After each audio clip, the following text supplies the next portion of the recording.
Hello बच्चों, welcome to my channel. आज हम क्लास 8 का पाठ 10 ध्वनि के अभ्यास के प्रश्नोत्तर करेंगे। तो इसमें प्रश्न नंबर 1 है, सही उत्तर चुनिए। ध्वनि संचरित हो सकती है। तो हम जानते हैं कि ध्वनि ठोसों में, द्रवों में और गैसों में संचरित हो सकती है।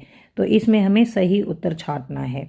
तो इसमें पहला है, इसमें क्या है, केवल वायु में या गैसों में, केवल ठोसों में, केवल द्रवों में। तो उत्तर आएगा घ, ठोसों, द्रवों और गैसों में। यहाँ से भी उत्तर लिख सकते हैं। प्रश्न नंबर 2 है, निम्न में से किस वाक् ध्वनि की आवृत्ति न्यूनतम होने की संभावना होती है। तो हम जानते हैं जिसकी ध्वनि मोटी होती है उसकी आवृत्ति कम होती है। तो हम जानते हैं कि जिसकी आवृत्ति कम होती है उसकी आवाज़ में मोटापन होता है, प्रबल होती है। आवृत्ति कम होती है तो प्रबलता ज़्यादा होती है। तो यहाँ पर देखिए, छोटी लड़की की आवाज़ पतली होती है, छोटे लड़की की आवाज़ पतली होती है। पुरुष की आवाज़ मोटी होती है यानी प्रबल होती है। तो उत्तर आएगा पुरुष की। उसके बाद है प्रश्न 3, निम्नलिखित कथनों में सही कथन के सामने टी लिखना है और गलत कथन के सामने एफ लिखना है। ध्वनि निर्वात में संचरित नहीं हो सकती, ये सही है। इसके आगे टी लिख देंगे। किसी कंपित वस्तु के प्रति सेकंड होने वाली दोलनों की संख्या को इसका आवर्तकाल कहते हैं, ये गलत है। क्योंकि 1 सेकंड में जितने दोलन पूरे करते हैं वो होती है उसकी आवृत्ति, और एक आवर्त पूरा करने में जितना समय लगता है वो होता है उसका आवर्तकाल। काल का मतलब होता है समय, आवर्त का मतलब होता है एक दोलन। यदि कंपन का आयाम अधिक है तो ध्वनि मंद होती है, ये गलत है। यदि कंपन का आयाम छोटा होता है तो ध्वनि मंद होती है। तो यहाँ पर ये एफ आएगा। मानव कानों के लिए श्रव्यता का प्रास 20 हर्ट्ज से 20,000 हर्ट्ज है, ये सही है। मानव के जो कान होते हैं वो 20 हर्ट्ज से 20,000 हर्ट्ज तक की आवृत्ति की ही ध्वनि को सुन पाते हैं, यही इसकी रेंज होती है। तो यह सही है। कंपन की आवृत्ति जितनी कम होगी तारतम्य उतना ही अधिक होगा, यह गलत है। क्योंकि कंपन की आवृत्ति जितनी ज़्यादा होती है उतना ही तारतम्य अधिक होता है, मतलब पहनापन अधिक होता है। तो ये गलत है। अवांछित या अप्रिय ध्वनि को तो संगीत कहते हैं, ये गलत है। क्योंकि अवांछित और अप्रिय ध्वनि वो होती है जो हमारे कानों को अच्छी नहीं लगती और वो शोर होता है। शोर प्रदूषण आंशिक श्रवण अशक्तता उत्पन्न कर सकता है। शोर प्रदूषण से या तो हमारे कानों को कम सुनना शुरू हो जाएगा या फिर बिल्कुल ही सुनना बंद हो जाएगा। तो यह सही है। यहाँ से भी उत्तर लिख सकते हैं। पहले का टी है, दूसरे का एफ है, तीसरे का भी एफ है, चौथे का टी है और पाँचवें का एफ है और फिर एफ है और 6 जो है उसका टी है। उचित शब्दों द्वारा रिक्त स्थानों की पूर्ति कीजिए। किसी वस्तु द्वारा एक दोलन में पूरा करने के लिए समय को, देखिए समय का मतलब होता है काल। तो किसी वस्तु द्वारा एक दोलन पूरा करने में जितना समय लगता है वह उसका आवर्तकाल होता है। प्रबलता कंपन के डैश से निर्धारित होती है। प्रबलता कंपन के आयाम से निर्धारित होती है। यहाँ आयाम आएगा। आवृत्ति का मात्रक हर्ट्ज होता है, यहाँ हर्ट्ज ऐसे लिख सकते हैं। अवांछित ध्वनि को डैश कहते हैं, शोर कहते हैं। जो हमारे कानों को अच्छी नहीं लगती उस ध्वनि को शोर कहते हैं। ध्वनि की तीक्ष्णता कंपनों की आवृत्ति से निर्धारित होती है। कितनी कोई ध्वनि तीक्ष्ण है वो उसकी कंपन जो होते हैं उसकी आवृत्ति पर निर्भर होता है। तो यहाँ पर आएगा आवृत्ति। अब इसके उत्तर आप यहाँ से भी लिख सकते हैं। प्रश्न 5 है, एक दोलक 4 सेकंड में 40 बार दोलन करता है, इसका आवर्तकाल और आवृत्ति ज्ञात कीजिए। तो ये इसका उत्तर यहाँ से शुरू होता है, हल यहाँ से। दोलनों की संख्या 40 और दोलनों के लिए लगाया गया कुल समय 4 सेकंड। तो देखिए, एक दोलन पूरा करने में कितना समय लगता है, यहाँ से ये लिखेंगे।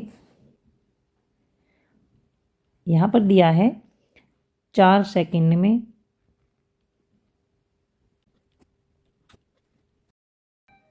यह 40 और 1 सेकंड में जितने दोलनों की संख्या होती है वो होती है उस दोलक की आवृत्ति। तो 40 को हम 4 से भाग कर देंगे तो ये आ जाएगा 10 दोलन। तो जो 10 है वो होगी आवृत्ति। तो ढोलक की आवृत्ति 10 हर्ट्ज आ गई है, हर्ट्ज लिख देंगे या फिर इसको 10 HZ ऐसे लिख सकते हैं। तो ढोलक की आवृत्ति आ गई 10 हर्ट्ज। अब देखिए ये उत्तर। और जो आवर्तकाल होता है वो आवृत्ति का उल्टा होता है, मतलब आवर्तकाल बराबर 1/आवृत्ति। तो ये आ गया 1/10। तो ये इसका आ गया आवर्तकाल और इसको हम लिख देंगे 0.1 सेकेंड।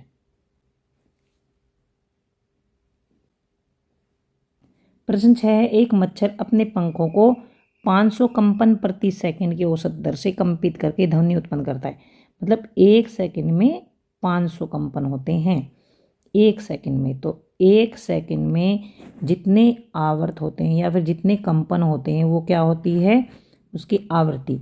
1 सेकंड में 500 कंपन।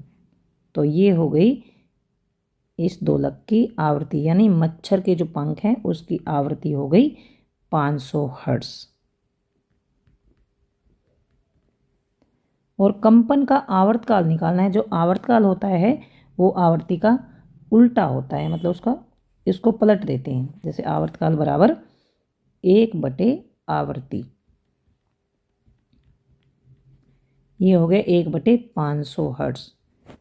तो उल्टा इसका कितना हो गया, तो इसको भाग देंगे 0, फिर 1 ना जाने की 0, फिर फिर एक और अगर लगाएंगे तो ये आ गया 0.002 आवर्तकाल। यहाँ पर सेकंड है तो यहाँ पर लिखेंगे सेकंड। ये उत्तर आ गया। अब है प्रश्न नंबर 7।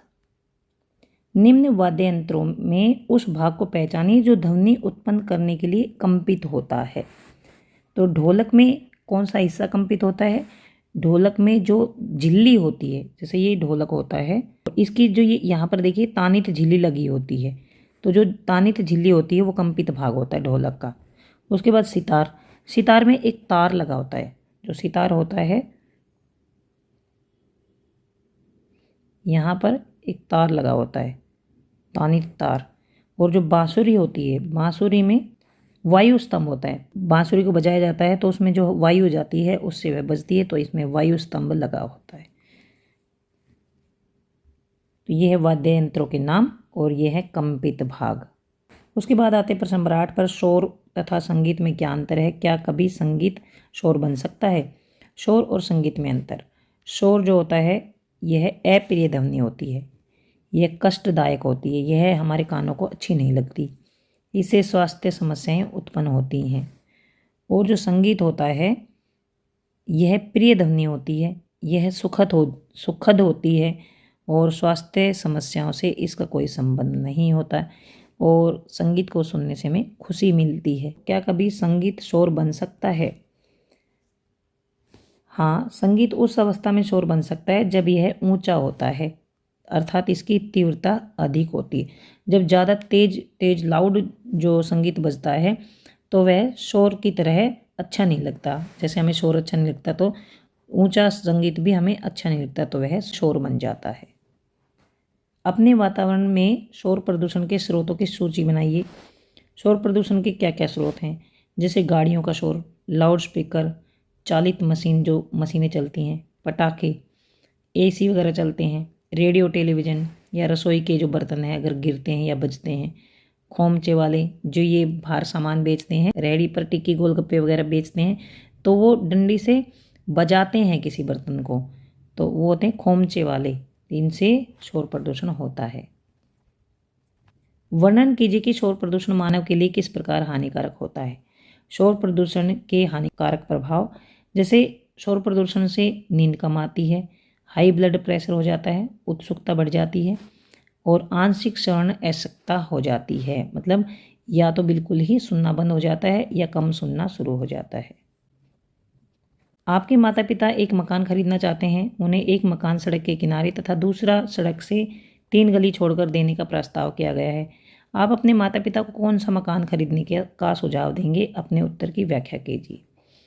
हम अपने माता पिता को सड़क से 3 गली दूर वाला मकान खरीदने के लिए बोलेंगे, क्योंकि सड़क वाले मकान की कई हानियाँ होती हैं।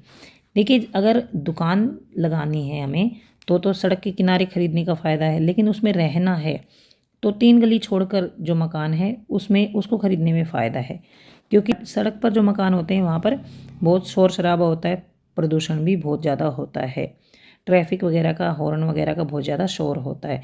तो इसलिए अगर हमें रहने के लिए मकान खरीदना है तो 3 गली छोड़कर मकान खरीदना चाहिए, क्योंकि मकान के पास से गुजरते हुए वाहनों का अत्यधिक शोर होगा अगर वह सड़क पर होगा, और वाहनों से निकला धुआं और धूल भी होगी, और ट्रैफिक बाधा के समय जो ऊंचे हॉर्नों का शोर होता है, तो इससे ये हैं हमें हानियाँ होती हैं, और इससे स्वास्थ्य संबंधी भी बहुत सारी हानियाँ होती हैं। ज़्यादा शोर अगर होता है तो उससे ब्लड प्रेशर हाई हो जाता है, इरिटेशन हो जाती है, चिंता हो जाती है, इससे सिर में दर्द हो जाता है, ऐसी बहुत सारी स्वास्थ्य संबंधी समस्याएं बढ़ जाती हैं। इसलिए हमें अगर रहने के लिए मकान खरीदना है तो 3 गली दूर वाला मकान खरीदना चाहिए। मानव वाक्यांतर का चित्र बनाइए, इसके कार्यों की अपने शब्दों में व्याख्या कीजिए। वाक्यंत्र की कार्यविधि, देखिए ये है वाक्यंत्र। जब वायु वाक् तंतुओं में से गुजरती है तो कंपन होता है, जिससे ध्वनि उत्पन्न होती है। वाक् तंतु ढीले, मोटे, तने हुए, पतले होने पर विभिन्न गुणों वाली वाक् ध्वनि उत्पन्न करते हैं। तो ये है, देखिए यहाँ ये खुला वाक् तंत्र है और ये बंद वाक् तंत्र है। यहाँ पर ये खुला हुआ है, यहाँ पर ये बंद है। तो इसका चित्र आप बना सकते हैं। प्रश्न 13 है, आकाश में तड़ित तथा मेघ गर्जन की घटना एक समय पर तथा हमसे समान दूरी पर घटित होती है। हमें तड़ित पहले दिखाई देती है तथा मेघ गर्जन बाद में सुनाई देता है। क्या आप इसकी व्याख्या कर सकते हैं कि आकाश में जो बिजली चमकती है वो और बादल गड़गड़ाते हैं, वो घटना एक साथ होती है, लेकिन हमें जो बिजली चमकती है वो पहले दिखाई देती है और जो गड़गड़ाहट आती है उसकी आवाज़ हमें बाद में सुनाई देती है। तो ऐसे क्यों? क्योंकि जो प्रकाश का वेग है वो 3 गुना 10 की पावर 8 आएगा, यहाँ पर इतने मीटर प्रति सेकंड है, जबकि ध्वनि का वेग 340 मीटर प्रति सेकंड है। इसलिए यहाँ पर देखिए, ये प्रकाश का वेग ज़्यादा है, प्रकाश की स्पीड ज़्यादा है और ध्वनि का वेग कम है। इसलिए तड़ित तथा मेघ गर्जन की घटना एक ही समय पर होती है। एक समान दूरी पर होने पर भी तड़ित पहले दिखाई देगी और मेघ गर्जन बाद में सुनाई देगी, क्योंकि जो प्रकाश होता है उसका वेग ध्वनि के वेग से काफ़ी अधिक होता है, उसकी स्पीड ज़्यादा होती है, तो वो हमारे पास पहले पहुंच जाती है, तो हमें पहले दिखाई देती है और आवाज़ बाद में सुनाई देती है। तो यहाँ तक ये प्रश्न उत्तर खत्म होते हैं। अगर आपको समझ आ गए हैं प्लीज़ चैनल को सब्सक्राइब करें, अपने दोस्तों को शेयर करें, लाइक करें। Thanks for watching.